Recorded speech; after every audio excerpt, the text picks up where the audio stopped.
Hello friends, welcome to रोशन की class YouTube channel. आप सभी का आज के इस वीडियो में एक बार फिर से बहुत बहुत स्वागत है। आज की इस वीडियो में दोस्तों हम देखेंगे संस्कृत की पाठ्य योजना। तो पूरी वीडियो ध्यान से देखिएगा और अगर वीडियो पसंद आए तो लाइक कर दीजिएगा।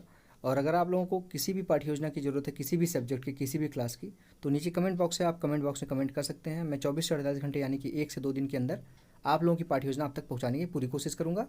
आपको सिर्फ इतना काम करके रखना है कि रोशन की क्लास यूट्यूब चैनल को सब्सक्राइब करके रखना है और साथ ही साथ बेल आइकन को दबा के रखना है, जिससे मैं आप लोगों की जो वीडियो आप लोग रिक्वेस्ट करेंगे उसको अपलोड करूँगा तो उसकी नोटिफिकेशन आप तक पहुँच जाएगी और आपको पता चल जाएगा कि आपकी वीडियो अपलोड हो गई है। और अगर वीडियो देखने के बाद आपको लगे कि आपकी हेल्प हुई है इस वीडियो से, तो प्लीज़ इस वीडियो को लाइक कर दीजिएगा। चलते हैं पाठ्य योजना की तरफ। यहाँ पे देखिए सबसे ऊपर पाठ्य योजना संख्या 15 लिखी गई है। तो ये पाठ्य योजना मेरी संख्या है। आप लोगों की जो भी संख्या होगी, पाठ्य योजना संख्या 1 2 3 4 5 जो भी होगी, आप उस पर पाठ्य योजना संख्या सबसे पहले लिखेंगे। उसके बाद दिनांक लिखना है, जिस डेट में आप पाठ्य योजना पढ़ाएंगे। कक्षा आप देख सकते हैं हमारी आज है क्लास नवम यानी कि 9th क्लास के लिए ये पाठ्य योजना। विषय संस्कृतम है और गद्यम है यानी कि गद्य है संस्कृत का। प्रकरण है सिद्धि है, मंत्र। कालांश यहाँ पे आप डाल सकते हैं प्रथम द्वितीय तृतीय, जिस पीरियड में आप जाएंगे इस चैप्टर को पढ़ाने के लिए उस पीरियड का यहाँ पे नंबरिंग कर देनी है। अवधि है 35 मिनट का और आपको प्रकरण बता ही चुका हूँ। प्रकरण हमारा है आज का सिद्धि मंत्र। इसके बाद आपको विद्यालय का नाम लिखना है, जिस विद्यालय में आप पाठ्य योजना पढ़ाने के लिए जाएंगे। जो विद्यालय आपको अलॉट होगा, जहाँ पे आप पढ़ाने के लिए जाएंगे ये पाठ्य योजना, जहाँ पे आपकी ट्रेनिंग होगी, उस विद्यालय का नाम लिखना है। इसके बाद यहाँ पे देख लीजिए, थोड़ा सा जूम कर देता हूँ जिससे आप लोगों को रीड करने में आसानी हो। सामान्य उद्देश्यानि यानी कि सामान्य उद्देश्य, इसमें कम से कम 4 से 5 पॉइंट लिखना होता है, मैक्सिमम 8 से 10 पॉइंट लिख सकते हैं। इसमें आपके जो विषय है, आपका विषय पढ़ाने से बच्चों में किन किन चीज़ों का विकास होगा उसके बारे में इसके अंतर्गत लिखना होता है। तो यहाँ पे देख लीजिए 7 पॉइंट लिखा गया है। यहाँ पे एक एक करके आप लोग को थोड़ा सा समय दे देता हूँ, आराम से आप लिख लीजिएगा। वीडियो रोक के आराम से सामान्य उद्देश्य लिखने के बाद आगे की तरफ अब बढ़ते हैं। आशा करता हूँ आप वीडियो रोक के सामान्य उद्देश्य लिख चुके होंगे। अब उसके बाद आता है हमारा विशिष्ट उद्देश्य। यहाँ में देख सकते हैं विशिष्ट उद्देश्यानि, यहाँ पे हेडिंग लिखा गया है। यहाँ पे देख लीजिए, यहाँ पे मैं दिखा देता हूँ। विशिष्ट उद्देश्यानि यहाँ पे हेडिंग लिखा गया है यहाँ पे, यानी कि विशिष्ट उद्देश्य। विशिष्ट उद्देश्य का मतलब ये होता है कि आप जो ये चैप्टर पढ़ा रहे हैं, यहाँ पे सिद्धि मंत्र, उसको पढ़ाने से बच्चों में किन किन चीज़ों का विकास होगा उसके बारे में यहाँ पे विशिष्ट उद्देश्य के अंतर्गत पॉइंट वाइज लिखना होता है।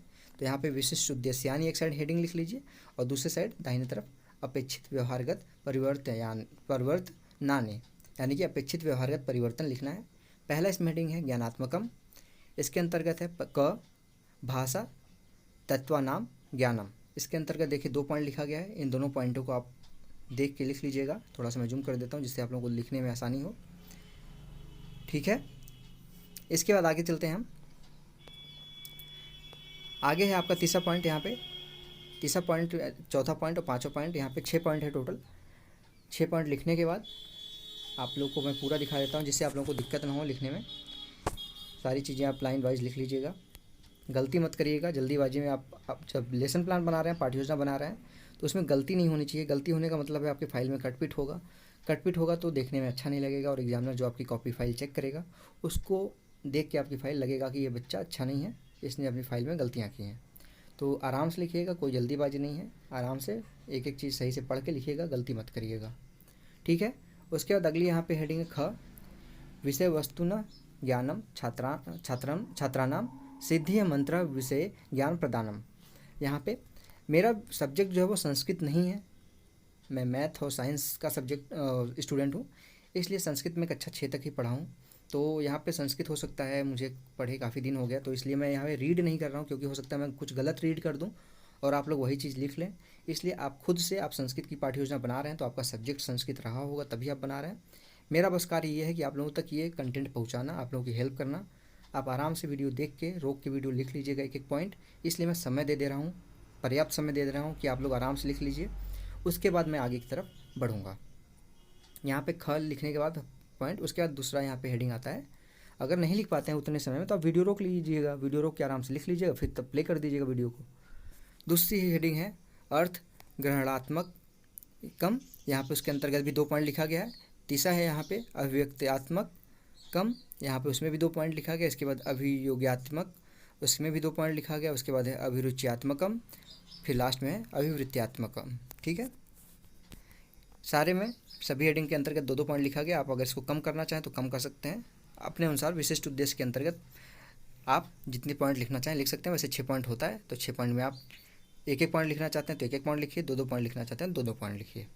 अब हेडिंग आता है आपका सहायक सामग्रह। इसमें मतलब कि सहायक सामग्री के अंतर्गत उन सभी सामग्रियों के बारे में लिखना होता है जिसकी सहायता आप शिक्षण कार्य करते समय 40 मिनट की क्लास में लेते हैं। तो यहाँ पे देखिए सहायक सामग्री में कक्षोपयोगिनी सामान्योपकरणानि यथा लपेट फलकम पोषण वस्त्रम श्वेतवर्तिका संकेतम इत्यादि। ठीक है। इसके बाद हेडिंग है पूर्व ज्ञानम। छात्र सिद्धि मंत्र विषय सामान्य रूपेण परिचिता सन्ति।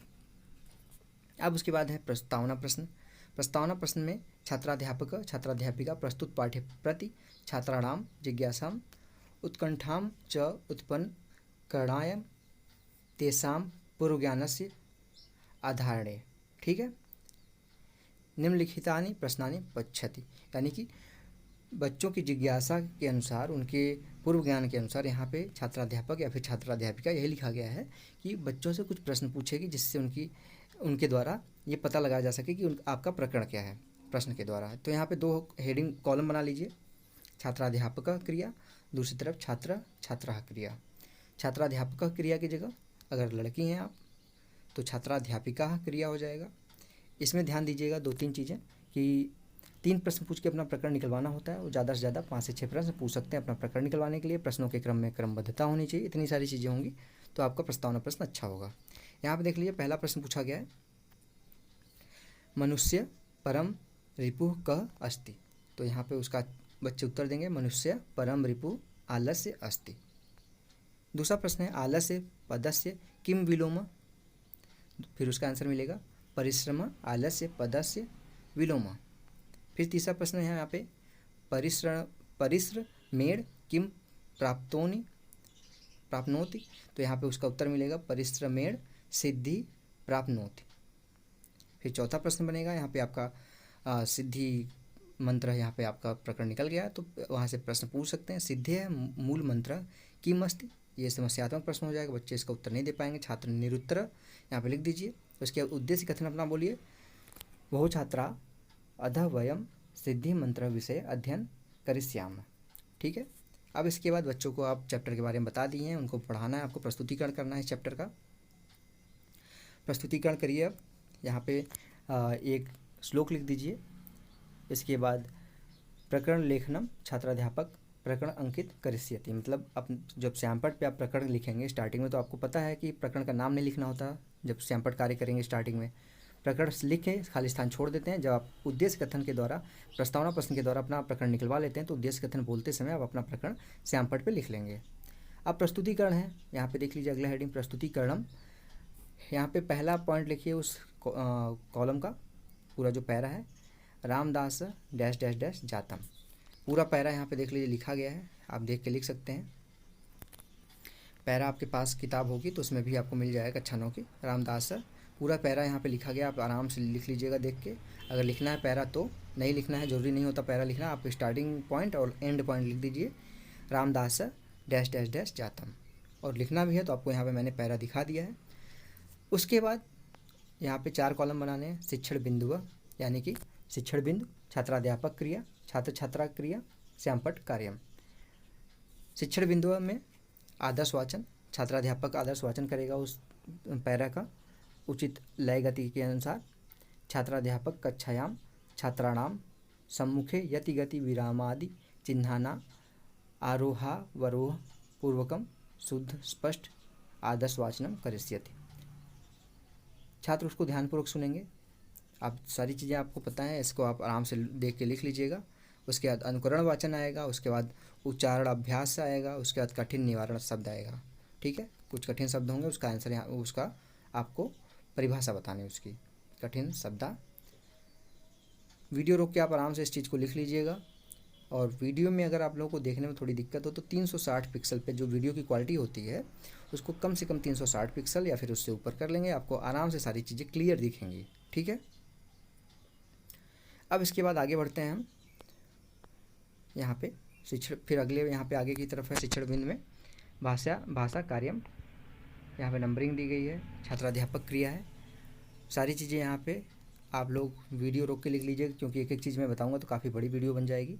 आप लोग वीडियो रोक के आराम से लिख लीजिएगा, कोई गलती मत करिएगा, उसके बाद वीडियो प्ले कर दीजिएगा, ठीक है। फिर लास्ट में है हिंदी भाषा में अनुवाद, मतलब जो पैरा आपने बताया उसका हिंदी भाषा में अनुवाद करना है। तो यहाँ पे अनुवाद मैं पढ़ देता हूँ, क्योंकि हिंदी है तो इसको मैं आराम से पढ़ लूँगा। अनुवाद है, रामदास नारायणपुर में रहता था। वह प्रतिदिन ब्रह्म मुहूर्त में उठकर नित्य कर्म करता है, रामायण का स्मरण करता है, इसके बाद पशुओं को घास देता है, फिर पुत्र के साथ खेतों को जाता है। वहाँ वह कठोर परिश्रम करता है। उसके परिश्रम और देखभाल से खेती में अत्यधिक अन्न उत्पन्न होता है। उसके पशु स्वस्थ व पुष्ट शरीर वाले हैं और घर धन धान्य से भरा हुआ है। उसी गांव में पूर्वजों के धन से धनी हुआ धर्मदास रहता है। उसका संपूर्ण कार्य सेवक करते हैं। सेवकों की लापरवाही से उसके पशु कमज़ोर हो गए हैं और खेतों में बीज मात्र भी अन्न उत्पन्न नहीं होता। धीरे धीरे उसका पैतृक धन समाप्त हो गया। उसका जीवन अभावग्रस्त हो गया।